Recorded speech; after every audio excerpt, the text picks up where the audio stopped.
17th, and you know what that means. It is time for the High Risk Wrestling Recap. I am your host, Jeremy Pierce, seeing the Tribal Chief get knocked down. Jeremy Pierce, welcome. One and all, you know you can check out the socials, Charismatic Creations on Facebook and YouTube, Charismatic_Creations52 on Instagram, and of course the 215 on Twitter. In today's show, we are going to be talking about the Wyatt Sicks. They made their long-awaited debut. They made their in-ring debut. Things are looking good, so we're just going to talk about them. But for now, you know what's next, so just go on and hit my music.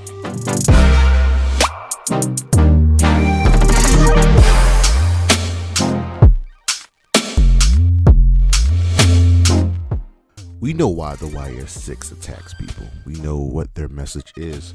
So here are the 5 next feuds for the Wyatt Sicks. Number 5, Damage Control. It's very, very simple. They turned their back on Bayley. There needs to be a way to get Nikki Cross involved, and it is very, very simple. Damage Control turned their back on Bayley, and Nikki can go one by one through Damage Control, through Kyrie, through Asuka, and then to the Ultimate Betrayer, Dakota Kai. It should be fun. It's a way to get the women on TV and to give them a sizable feud, especially since Damage Control are faces now. It'll give them a way to make amends to Bayley. Number 4, Sheamus. Sheamus turned his back on Pete Dunne. We are seeing it right now. We are seeing the anger that Pete Dunne is unleashing on Sheamus. The Brawling Brutes are no more, and that's pretty much due to Sheamus leaving, turning his back on Pete Dunne, turning his back on Ridge Holland.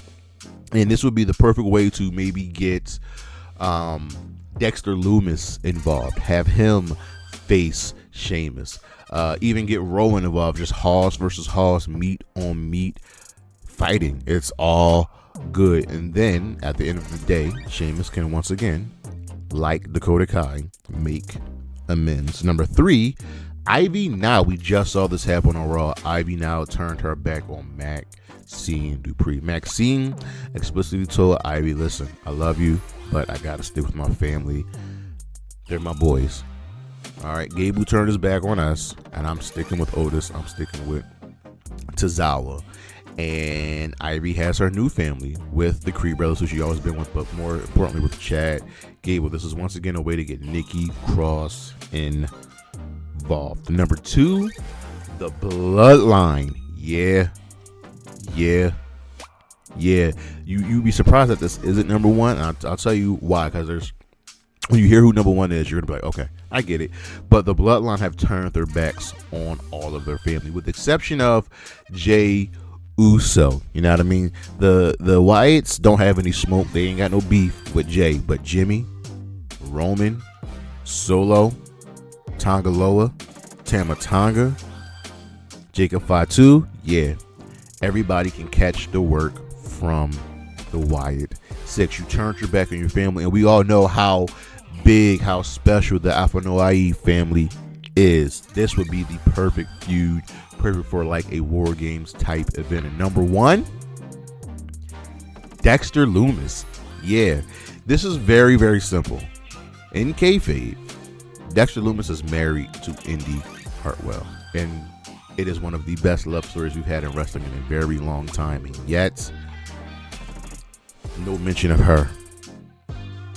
Something's got to happen. They have to go to their partner. They have to go to their brother and say, yo, you need to make amends with your wife, or we will make you make amends. It is very, very simple. I would love to see this, and it will show just how important they all are as a group, that, yeah, we even have to call out our own to make things right. But let me know what you guys think.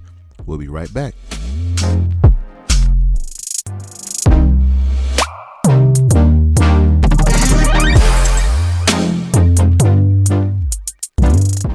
The spotlight is on Indi Hartwell. Yeah. And here's why. She's still married to Dexter Lumis. And this is part of me doing some fantasy booking. I could see something like the Wyatts making Lumis make amends. But Indi, she doesn't accept his apology, which forces Nikki Cross to get involved to force her to accept the apology. And now we have a way to get the women back on TV. And let's be honest, Indi Hartwell is not really being used. There's a lot of women not being used right now.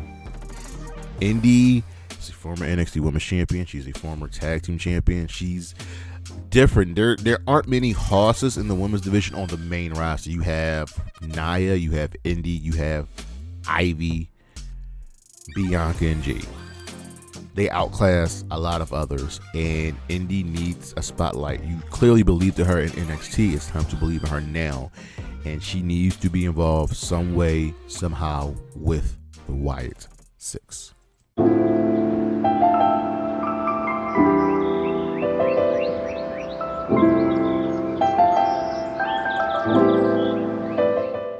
The Wyatt Sicks, the Wyatt family. Yes, a tragic story, but a beautiful one as well. These members have come together to show the importance of what it means truly to be a family. So we start off with, of course, the Wyatt family.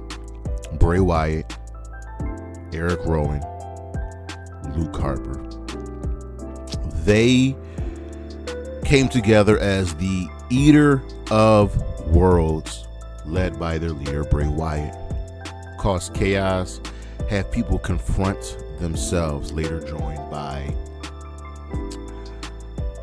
Braun Strowman. At one point they had Randy Orton in the group. They had Alexa Bliss in the group. They had Bryan Danielson in the group. And it was all for them to confront something important. Some overcame, some didn't. And tragically, we lost Luke Harper and we lost Bray Wyatt. But their legacy lives on now through the Wyatt Sicks. So, just who are the Wyatt Sicks? They are a group of individuals who were forgotten, who were disregarded, who are hurt, who were tormented. And they came together as a family, as a grouping of individuals who need each other. So, the Wyatt Sicks consist of Joe Gacy, Dexter Lumis, Nikki Cross, and Eric Rowan, all led by their leader, Bo Dallas. And each member of the Wyatt Sicks takes the form of one of the puppets from the Firefly Funhouse, with the exception of Uncle Howdy. Nikki Cross represents Abby the Witch. Joe Gacy represents Huskus the Pig. Dexter Lumis represents Mercy the Buzzard. Eric Rowan represents Ramblin' Rabbit. And Bo Dallas himself is Uncle Howdy. But let's talk about each of these members. We start off with Joe Gacy. He who represents Huskus the Pig. Joe Gacy started out in CZW for a very long time. Up until 2020, that's where he made a name for himself on the indie scenes. He then made his way to Evolve at some point and then joined NXT. While in NXT, he led himself his own group, and they called themselves the Dyad. No, they weren't the Dyad. They were Schism. And this faction really didn't work. And this was all after Joe Gacy was doing this Millennial Gen Z gimmick. But the Dyad consisted of Joe Gacy, Grizzled Young Veterans, and Ava. Didn't work. And he was quickly forgotten. because there wasn't anything good for him. But then came Uncle Howdy to bring this man in who was forgotten. Huskus the pig is greedy. He is hungry. And there's a reason, each person represents one of these figures. I think Joe Gacy himself is the one member of this group that will benefit the most from the Wyatt Sicks. Dexter Lewis was kind of already here, had a name for himself. Same thing with Nikki and Eric and Bo. But Joe, he's the one that benefits the most from this family. And he's that weird member of the group where he's like big, but he's also got some speed to him and will catch you off guard. Joe is another person who, and they will benefit from a faction, and there are a lot of people that can benefit from a faction. Let's talk about one Dexter Loomis, he who is Mercy the Buzzard. Now, for those of you that don't get the reference, Mercy the Buzzard refers to the old WWE character Waylon Mercy, who was almost like an early interpretation, an early version of what Bray Wyatt would become. Waylon Mercy was ahead of his time. Go look him up. Waylon Mercy, the wrestler, was also very close friends with the Rotundas, Bo and Bray's father. And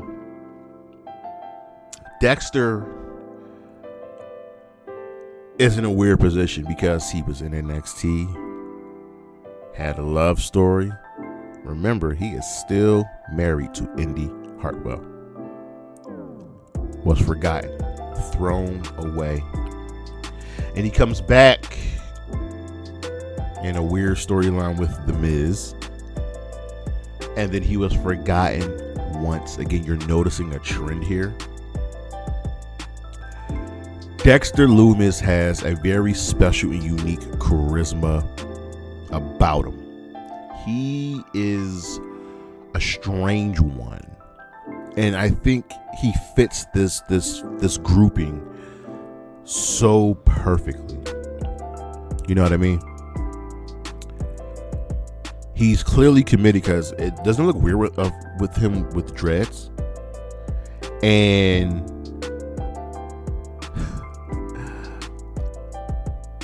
he's the chaotic one. He's the one where you think to yourself, I'm scared. And his video was one of great intrigue. You see, he was drowning and people laughed at him, but he got his freedom by that drowning. It reminds me so much of the Hardy's Lake of Reincarnation. But as he was sinking, he was looking for a brother, and now he has it. And Eric Rowan, and Joe Gacy, and in Bo Dallas. There's something there. It's going to come. And then we have Nikki Cross. She represents Abby the Witch. Abby's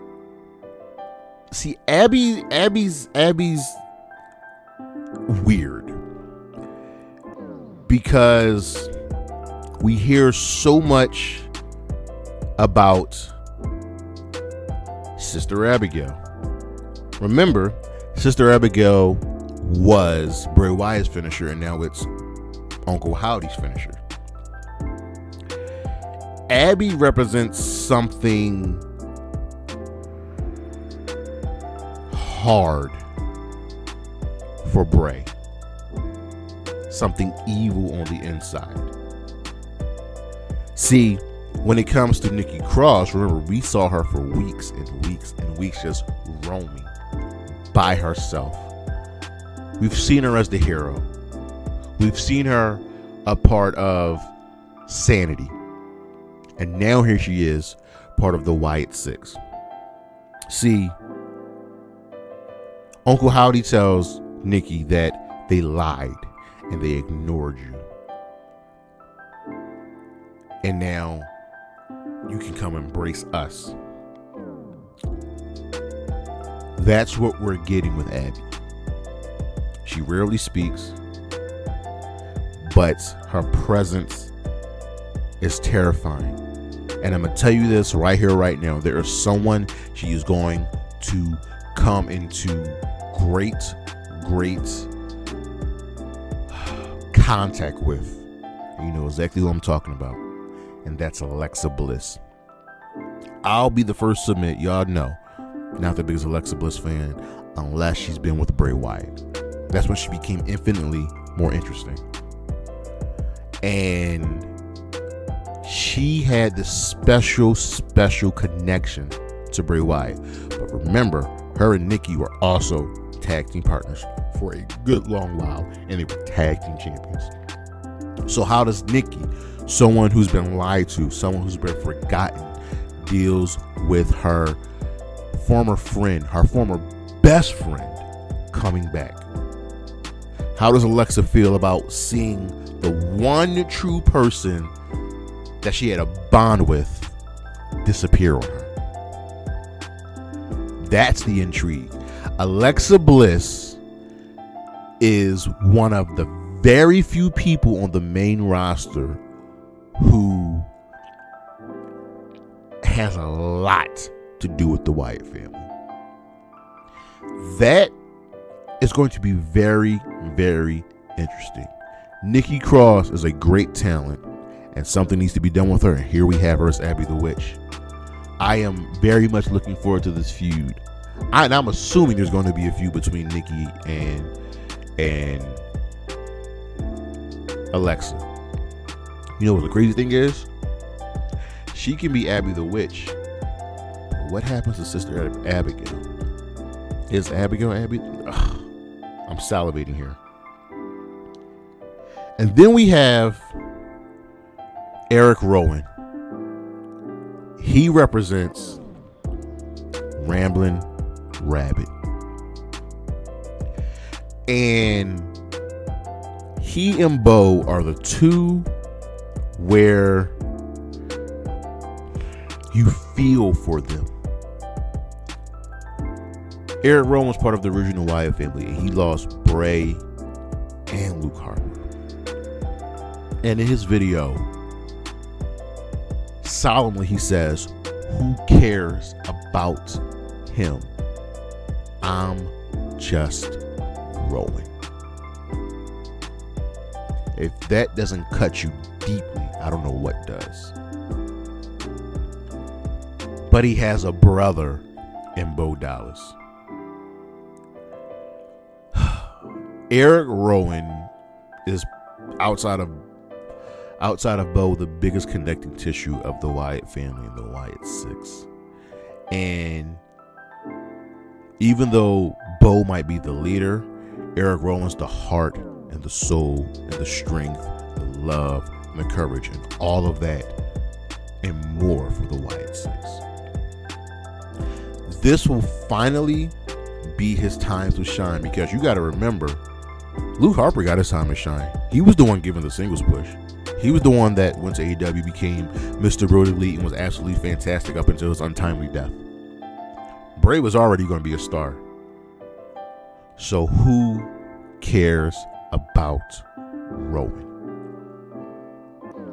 And lastly, we have our leader in Bo Dallas. He represents Uncle Howdy. And here's the thing I love about the Wyatt Sicks.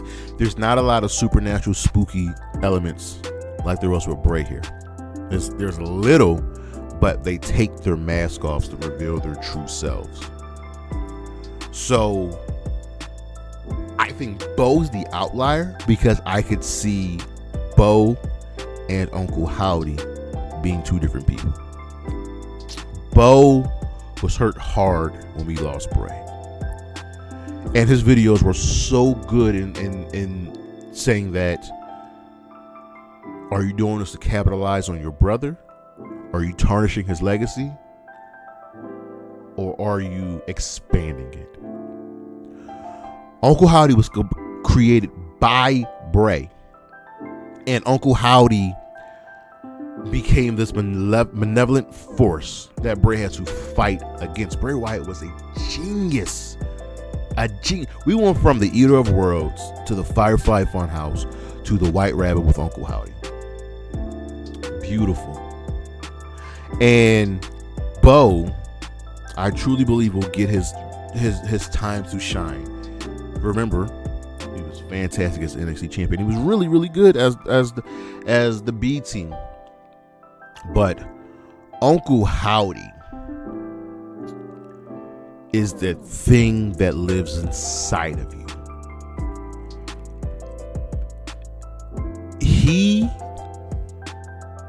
Bray had many unfinished ideas, and we're getting them now. Uncle Howdy is that idea to create the legacy of the Wyatt Sicks, but to respect the legacy of the Wyatt family. And I can't think of a time where Uncle Howdy involved himself with the Firefly Funhouse by now. Here we are with the characters taking over and Bo Dallas leading them. The hurt, the pain, the anger, the love he has for family is coming. So, Uncle Howdy, Ramblin' Rabbit, Huskus the Pig, Mercy the Buzzard. We are doing this. We are bringing ourselves together along with Abby the Witch. Didn't forget about you, Nikki. To show what it means to be a family and that you do not turn your back on family, because you gotta make it stick. But that's our show for today, ladies and gentlemen. Thank you for listening. Thank you for watching. As always, you know, we've got a couple of things coming up on the screen. We've got a couple lists. Flashback Friday, Throwback Thursdays. Not Throwback Thursdays. Let's talk about it. There's so much stuff we got going on. I can't wait. All in is coming up. Check out the socials. Charismatic Creations on Facebook and YouTube. Charismatic_Creations52 on Instagram. And of course, the 215 on Twitter. And as always, Anna J, Willow Nightingale, Chris Statlander, Bailey, GD Dolan, and Nyla Dawn. Holla at your boy. Peace.